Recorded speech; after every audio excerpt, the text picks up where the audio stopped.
I'm explaining incentive stock options as simply as I can by comparing them to cereal. You'll learn how to avoid mistakes and unlock the best tax rates. So pour yourself a bowl and get ready for some tricks.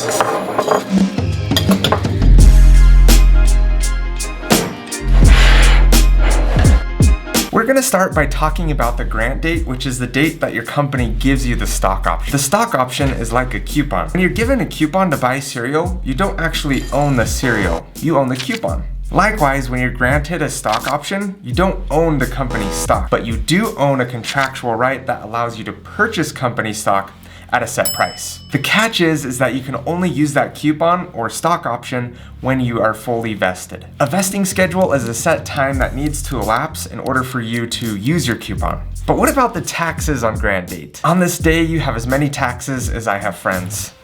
And because I don't have any friends, you don't have any taxes to pay. There are no taxes on the grant date. While you don't necessarily get to pick the grant date, you do, on the other hand, get to pick the next important date, which is the exercise date.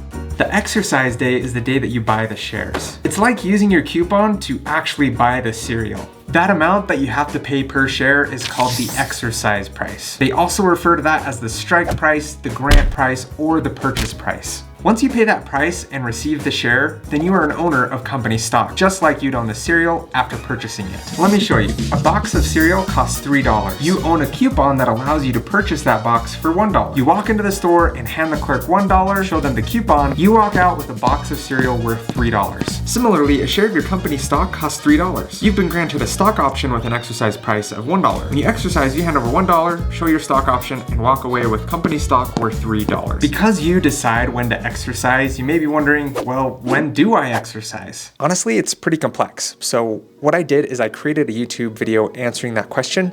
You can find that link on my channel. While everyone expects to become wealthy from their stock options, just know that there is no return policy. So if the cereal turns out bad or your company flops, not even Costco will take that return.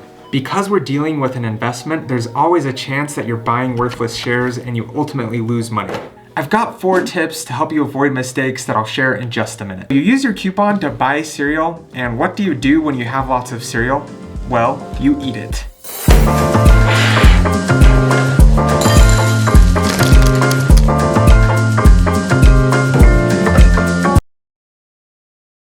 You know how sometimes you pour your cereal before you realize you don't have milk? Well, a similar surprise happens when people go to exercise their stock options. Unlike the grant date, there are tax implications to the exercise date, and you may be triggering a large tax bill. You'll likely trigger the alternative minimum tax, or in cereal talk, you're gonna need a lot of milk. And paying this tax is your responsibility, not your company's. The spread between the grant price and the fair market value on the date of exercise will be included in the AMT calculation. This spread is known as the bargain element, and depending on your specific circumstance, it may or may not actually trigger the alternative minimum tax. The smaller that spread is, the less likely you are to trigger that tax. Oh, if you're interested in downloading an incentive stock option cheat sheet, you can do so in the description below. A lot of people make sure that they have enough cash for the exercise cost, but completely forget about the alternative minimum tax. This tax usually costs more than just couch change, so plan for it now. In order to buy the shares and pay for the tax, you're going to need to fork out some cash. Or spoon it out. You'll just need to spoon it right out of your savings. Milk in this analogy is like paying your taxes. When you have milk, you can enjoy your cereal, and when you pay your taxes, you can enjoy your stock options. Speaking of milk, this content isn't pasteurized, so make sure that you are working with a professional before you act on anything you see in this video. On the other hand, when your taxes aren't paid, you go to jail.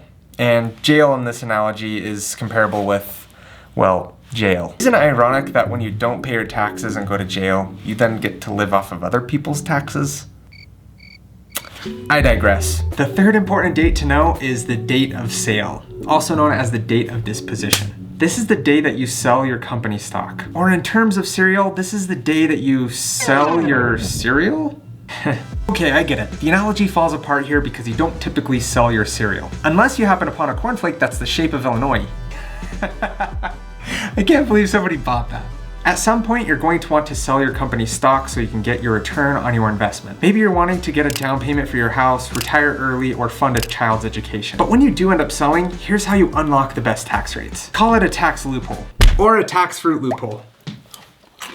Don't sell your stock unless it's been 2 years from the date of grant and 1 year from the date of exercise. This will effectively unlock the capital gains tax rates and prevent you from being taxed at the higher ordinary income tax rates. Here are my 4 tips to help you with your incentive stock options. First, make sure that exercising is aligning with your financial objectives. There's a purpose to your money. It may be an early retirement, a down payment, or starting a cornflake search enterprise. Think about it. You're locking your money up in an investment that might not have liquidity and it might turn out to be worthless. Are you sure you want to put your financial goals on the line? There are trade-offs here that you need to consider. The second tip that I have is to consider both your risk tolerance and your risk capacity. Are you both willing and able to take on this financial risk? If not, you might have to consider a different strategy. My third tip is to find a financial planner that specializes in incentive stock options because they're worth their weight in gold and grams. Wow, this is good cereal. A financial planner that specializes in incentive stock options can help you create a strategy on when to exercise and sell. Just like this cereal analogy is super creative, we can get really creative with financial planning around your incentive stock options. If you're looking for a professional, my firm specializes in this and we're taking on new clients, so more information in the description below. I hope that these puns didn't hurt my brand. If anything, I think they just keep raising the brand. The fourth tip, I'll start with a stat that you won't believe. A lot of people pay over 50% in taxes on their incentive stock options. Just let that sink in. Whatever you thought your stock options were worth, cut that in half and give it to the government. And I only want you to pay as much tax as there is fat in this milk, which is 2%.